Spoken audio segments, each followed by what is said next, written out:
Global ambassadors of luxury brands are all the rage, but is it really a big deal? All they do is attend events, and the event will go on without them, won't they? Do the creative directors of these fashion brands even care about Asian brand ambassadors? And what is the difference between a house ambassador and a global ambassador? Isn't being an endorser or face of a brand better and more prestigious? And how much are they paid? Who are the most effective brand ambassadors? And how are they chosen? That's a lot of questions. Let's start with the difference between a house ambassador and a global ambassador.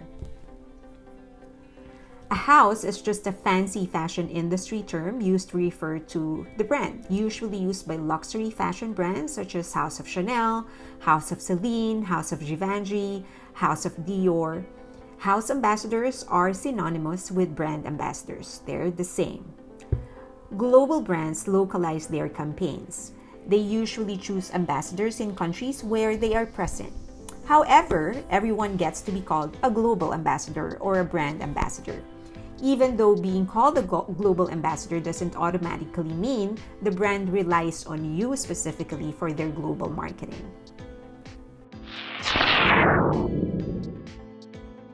Before I proceed, please don't forget to subscribe, like, and hit that notification button. I would appreciate it so much. Thank you. Still, it's good for a celebrity to be chosen by a brand, especially a luxury brand. It means the brand finds the image of the celebrity consistent with their own, and they believe having that celebrity represent them could either get more media mentions, maintain or elevate the brand identity, and increase their sales or keep their brand relevant. More often, a brand has ambassadors, several of them, a lot of them in each country that they are present in, because the media of a country will most likely write or feature the artist from their own country.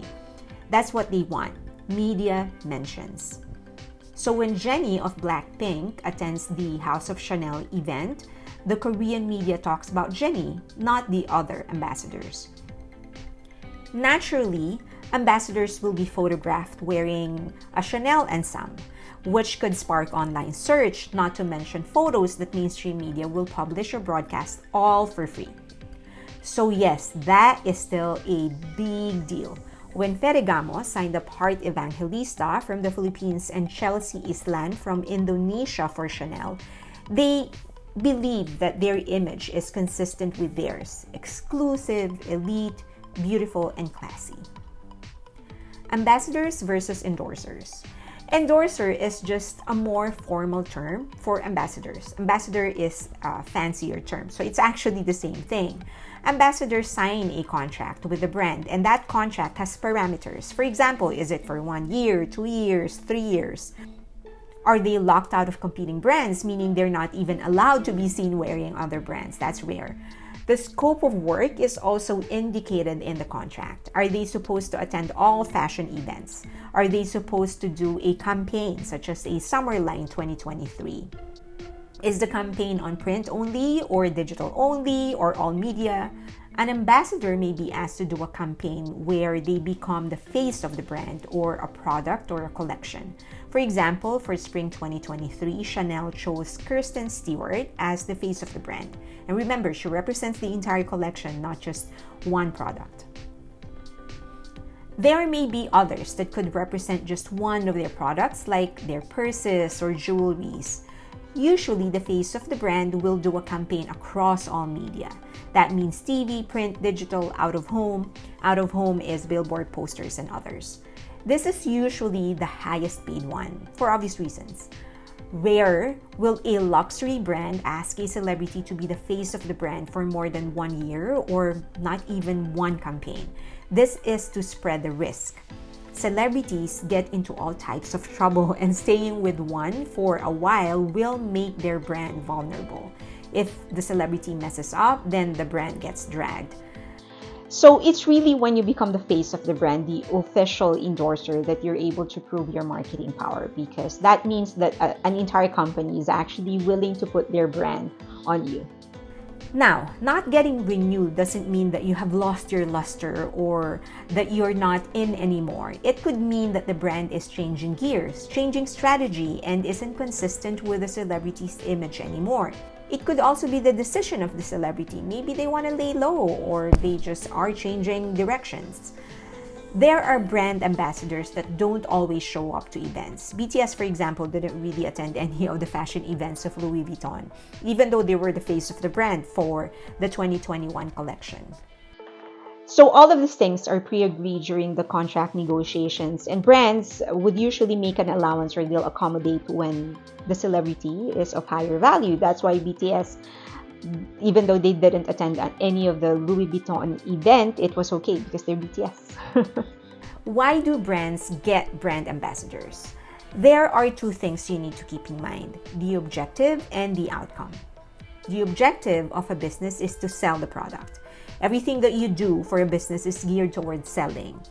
Now, that major goal may sometimes be broken into smaller goals. For example, you may want to expand to the younger market or go to new locations or cut production costs. The outcome of the objective is increase in sales and increase in revenue. In between objectives and outcomes are strategies and tactics. Getting brand ambassadors is one of the many tactics businesses use. Expansion of a business or increase in sales means increase in awareness and establishing the reason why a product is right for the market. To do that, you need to reach the market, and that's where brand ambassadors help, along with other strategies and tactics. Celebrities have a clout. They have fans. People trust them. So when they vouch for a brand, the brand earns the trust of their clout. More importantly, the media loves talking about celebrities, especially Asian media. So when a celebrity goes to an event, the media features the celebrity, then they feature the brand for free. How much are brand ambassadors paid? Apparently, Kendall Jenner was reportedly paid $250,000 for a single tweet. Jennifer Aniston earned $19.5 million from her Emirates Smart Water and Aveeno endorsements for a single year. Now, these are massive global stars. More importantly, they have proven their branding power. Aniston, love her or hate her, took Smart Water from being a new kid on the block to becoming one of the most popular, if not the most popular, bottled water brands in the world. Now, think of an Asian celebrity who managed to take a brand from virtual nothingness to becoming one of the biggest in the world. There are some partnerships, such as the one made by BTS with McDonald's. Aside from their talent fee, they earn from the licensing and residuals. Forbes estimated BTS's earning based from a similar campaign McDonald's did with rapper Travis Scott. Scott was paid at least $5 million for the endorsement and earned another $15 million from sales and merchandise. According to Business Insider, restaurants' visits to McDonald's in the US were up by 12% over the first 7 days of release, outperforming Travis Scott meal in 2020, which increased traffic by 9%. Meanwhile, McDonald's Philippines sold over 3.5 million pieces of chicken McNuggets on the launch day of BTS's meal. That is roughly 1,000% jump from the chain's daily average in the region. Just do the math. This is really the type of partnership. This is the track record that proves just how powerful the celebrity is as an endorser, the credibility of their name, their marketing pool, because they make a brand. Appearing on events, those are great, but not as great as being able to pull the sales of a product by 1,000%. That's an entirely different level. In other words, as I've said, an endorser needs to be able to make the brand and not the other way around. There was an article that went around claiming a Chanel brand ambassador's annual average pay is $60,000. This actually came from a job post in Glassdoor. Glassdoor is a job website in the US, and if you inspect closely, the breakdown includes bonus and commission. This is a regular 9-to-5 job post, not an endorsement. There are some Asian celebrities that also benefit from the brands that they partner with because it elevates the name of the celebrity. That's a far cry from the Anistons and the BTSs of this world. Aniston is Aniston with or without Smart Water. A powerful celebrity endorser makes a brand, not the other way around. Who chooses the brand ambassador?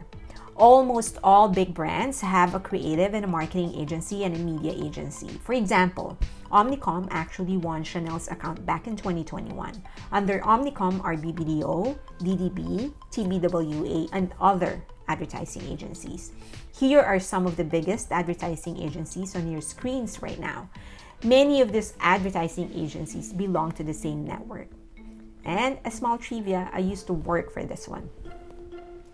More often than not, these global agencies have local offices, meaning they have offices in the country. Depending on the business setup of the relationship of the local office and the global one, then the local office could automatically inherit the global account. So yes, the local office has a huge say in who they will choose as a brand ambassador for their country. Usually the creative agency will come up with a short list and then it'll go through an approval process. And yes, the global office will still give the final say. But as I've said, they really consider the opinion or the recommendation of the local office because they know their celebrity best.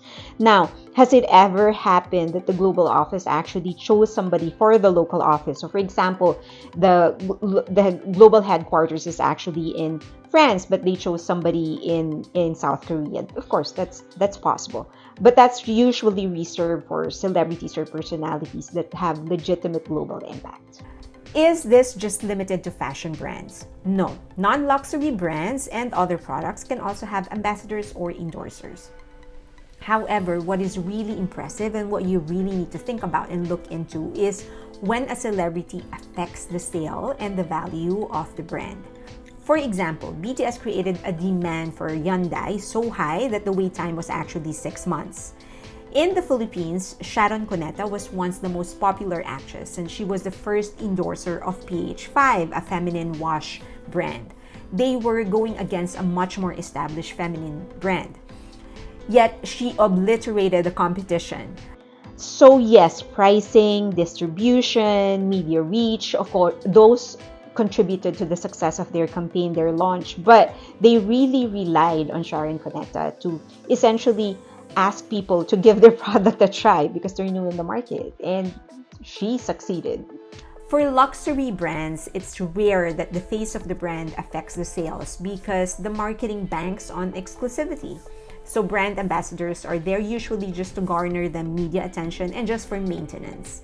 Key takeaways. So the marketing power of a celebrity is really proven when they are able to affect the sales of the brand or they're able to make the brand. Also remember that luxury brand, being a global ambassador of any kind of luxury brand, that is great. That's a huge thing. But to remember that luxury brands are some of the biggest consumers of leather. So if you don't believe in harming animals, or if you're an environmentalist or you love the environment, you may have to think twice about purchasing luxury brands. I personally try to avoid it. I'm not trying to be holier than thou. I do have some stuff that actually has leather. My car seats are actually leather, but whenever I can, like if I have a choice, if I'm presented with a choice, I will try to choose the one that does not have leather. You know, it's the least that I can do. In the bigger scheme of things, it's really the least that I can do.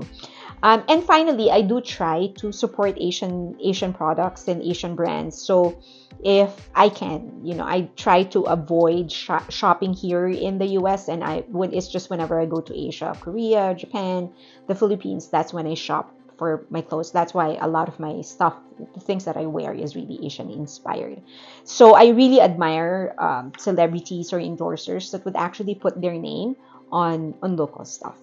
So that's it. I hope you learned something. And if you have any questions about endorsements, marketing processes, advertising processes, let me know. I'll try to answer them. And again, please don't forget to subscribe, like, and hit that notification bell. I'd really appreciate it. Thank you till next time.